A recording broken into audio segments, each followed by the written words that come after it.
বাংলাদেশ ব্যাংকের governor doctor Ahsan এইস মনসুর বলেছেন, বেক্সিমকো বা এস আলম গ্রুপ শুধু নয়, কোনো ব্যবসা প্রতিষ্ঠানেরই ব্যাংক হিসাব ফ্রিজ করা হয়নি। Jamuna air conditioner, simplify cooling. এর উদ্দেশ্য দুটি। এক, বাংলাদেশ ব্যাংক কোনো ব্যবসা প্রতিষ্ঠানের ভ্যালু নষ্ট করতে চায় না। দুই, ব্যবসা প্রতিষ্ঠানের সঙ্গে যুক্ত কর্মসংস্থান, বেতন ভাতা তথা জীবিকা ও অর্থনৈতিক কর্মকাণ্ডের কোনো ক্ষতি বাংলাদেশ ব্যাংক করবে না। তিনি আরও বলেন, গণমাধ্যমে এসব নিয়ে অপপ্রচার বা অভিসন্ধিমূলক সংবাদ প্রচার হচ্ছে, যা একেবারে অপ্রত্যাশিত। ৮ সেপ্টেম্বর বিকেলে বাংলাদেশ ব্যাংক আয়োজিত সংবাদ সম্মেলনে এসব কথা বলেন গভর্নর। ডক্টর আহসান এইস মনসুর বলেন, বিষয়টি পরিষ্কার করতেই এই সংবাদ সম্মেলনে ডাকা হয়েছে। যে কোনো ব্যবসা প্রতিষ্ঠানই হোক না কেন, তার নিজস্ব নিয়মে যথারীতি চলবে। অপপ্রচার করা হলে ব্যবসা ক্ষতিগ্রস্ত হয়, আতঙ্ক ছড়ায়।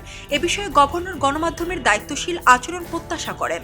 কোনো প্রতিষ্ঠান, সেটা যারই মালিকানায় হোক না কেন, সেটা বেক্সিমকোর হোক, সেটা এস আলমের হোক, কোনো প্রতিষ্ঠানকে আমরা অ্যাকাউন্ট তাদের ফ্রিজ করা হয়নি।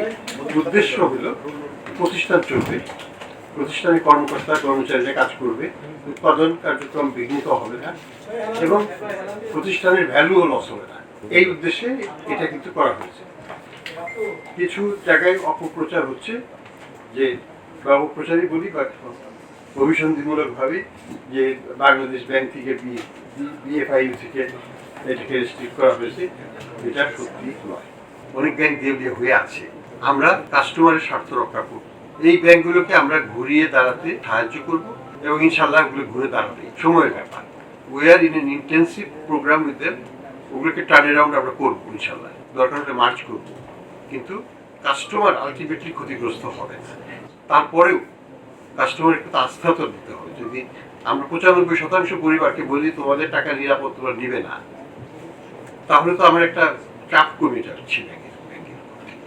সেই উদ্দেশ্যেই এই ঘোষণাটা দেওয়া এবং এই তৎপরতার যে আমরা আমাদের পাশে আছি। 95% পরিবার, ব্যক্তি বা বিজনেস, তাদের একটা পয়সা হারানোর কোনো সম্ভাবনা নাই। যদি আমার 50,000 টাকা থাকে, আমি 50,000ই পাবো, আর আমার যদি 5 লাখ থাকে, আমি 2 লাখ পাবো।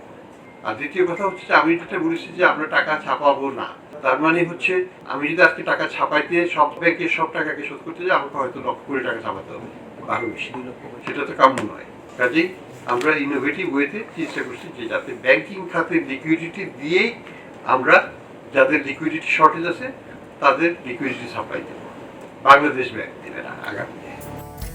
তিনি আরও বলেন, আগামীতেও কোনো প্রতিষ্ঠানের ব্যাংক হিসাব জব্দ করা হবে না।